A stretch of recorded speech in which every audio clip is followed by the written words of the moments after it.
All right, truthfully, raise your hand if at the beginning of the season I told you Purdue would be ranked fifth, looking great to win the championship, and have this great record late in February.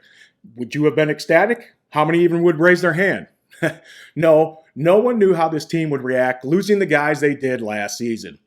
Overall, I would say it has been better than everyone's expectations, except the players, of course. Now, this is all before the game I was thinking this. The Hoosiers were up next and questions abounded. Can they stop Trace Jackson Davis, TJD? In the first game, Zach Ziti, he pretty much outshined him, but TJD still looked solid. Now, at this point, I think we all know it'll be another decisive battle between the two great players. At least that's what we were hoping for. And another question, though, is can they stop turning the ball over against strong competition? It's been 15 or more every time it seems like they lose. It's been a bugaboo all season, and in most of those losses, the numbers were high. The other Achilles heel, and I've been talking about this all season, is those 8 to 10 footers in or near the paint where guys stop and try to shoot over Zach Edey.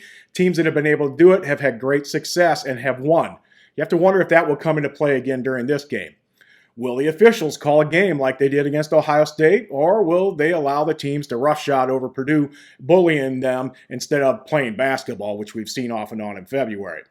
Now, having almost a full week to prepare for this game and getting some rest, I anticipated Purdue to come out firing on all cylinders, giving Indiana all they can handle.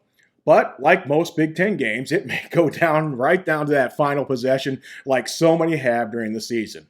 All right, so here are my notes as I watched the games. This is exactly what I wrote down. Not every play, but kind of a general idea. All right, the teams do come out with plenty of energy, but it still takes a couple possessions to get going. Neither is scored after 2 possessions. But the crowd is electric, and Purdue starts to get off to a quick 6-0 run, and things starting to look pretty good as we get farther into the game. At the first time out at 14:42, Purdue is up 13-6, and they've had a mix of a couple of fast breaks and a 3 by Morton. All 5 starters have scored at that point. Meanwhile, Jalen Hood, for Indiana, has come up with 7 of the first 10 points for Indiana, keeping this close. Now, Purdue may be up, but it seems like both teams are playing fairly well so far. The last 3 possessions, Ziti has scored 2 buckets and drawn a foul. And after getting a rebound, Smitty pulls up for a 3 that would have made it 20-10.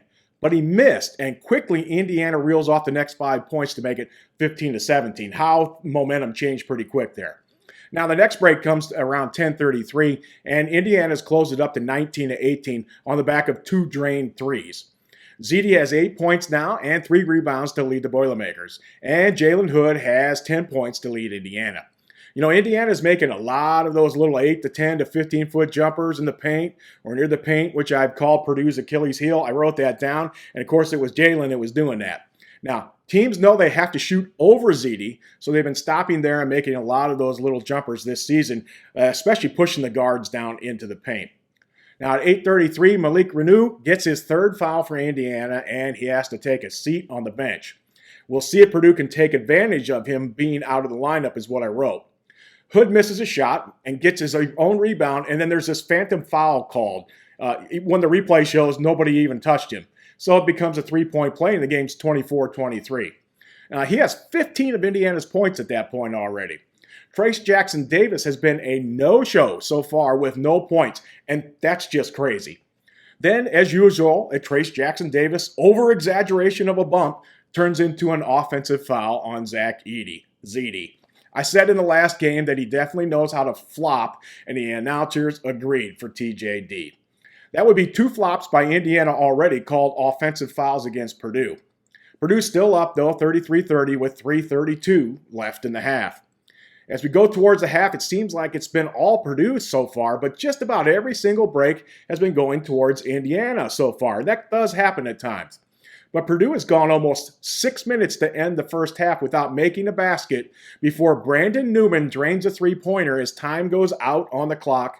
Purdue's up 38-34 at the half. Jalen Hood-Schifani has 24 points at the half. 24! Flat out keeping Indiana in the game so far.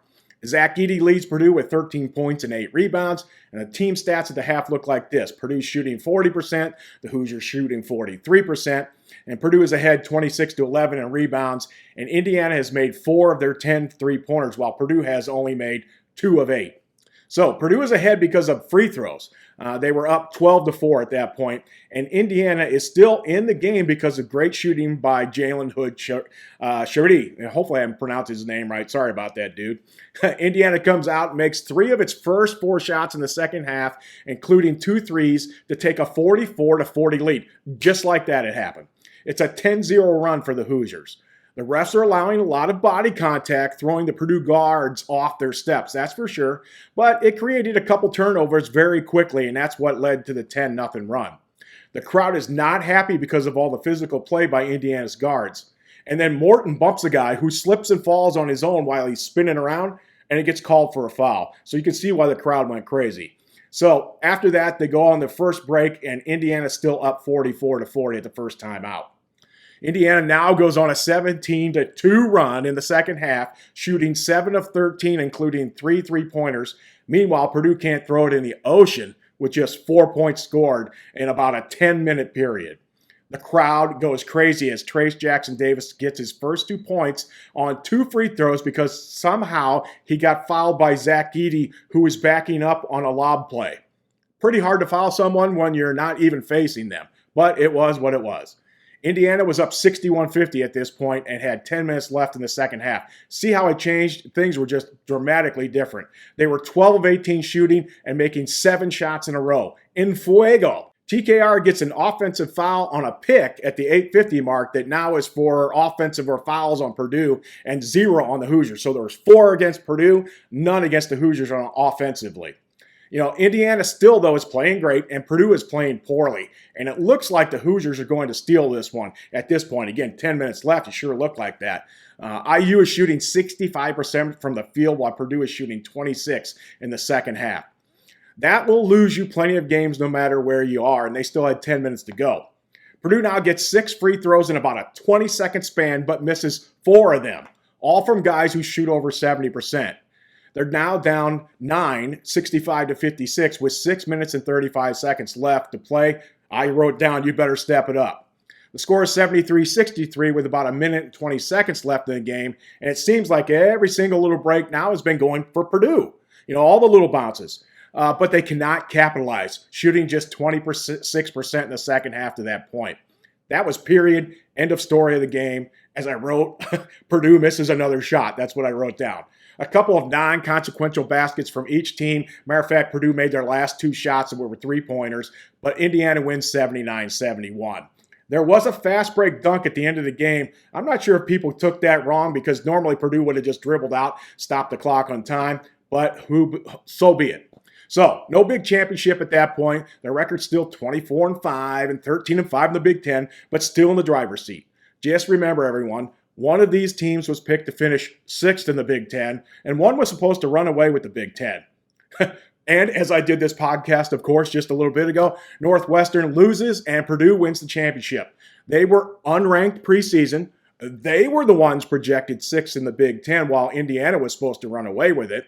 And they have zero 5-star players. Well, they're winners anyway, aren't they?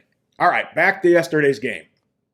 Here's my first thought, is that you can't shoot 25% while the other team is shooting 75% during about a 10-minute stretch and expect to win any game. Purdue's done that to other teams this season too, though.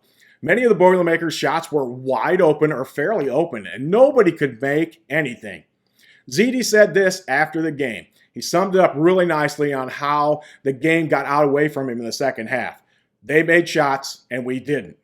There you have it in a nutshell, folks. More thoughts? Indiana was a one-man band. It just wasn't Trace Jackson Davis, who didn't do that much. It was Jalen Hood-Schifino, who had 35 points and made 14 jumpers from the field. Can you believe that? He made every little mid-range jumper he could, which again was what I call Purdue's Achilles heel, and he made them pay for it.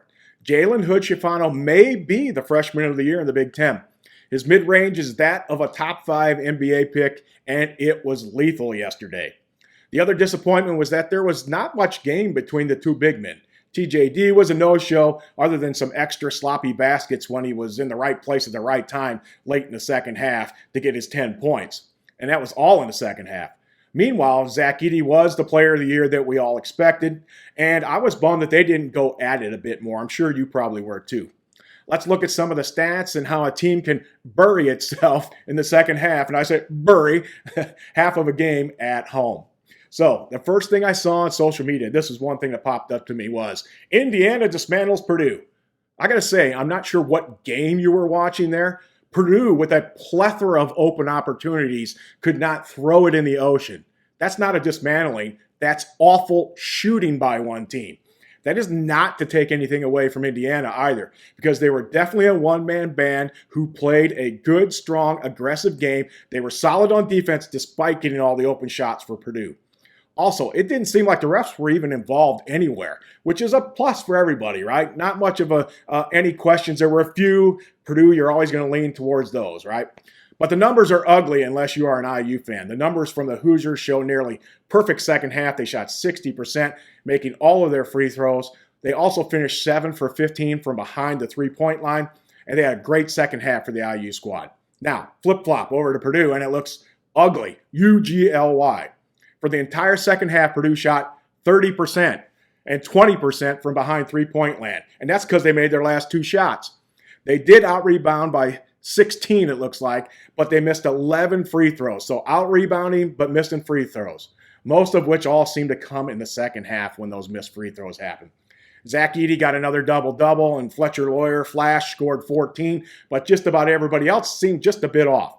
Yet Brandon Newman had 8 and 3, and Smitty had 6 and 8.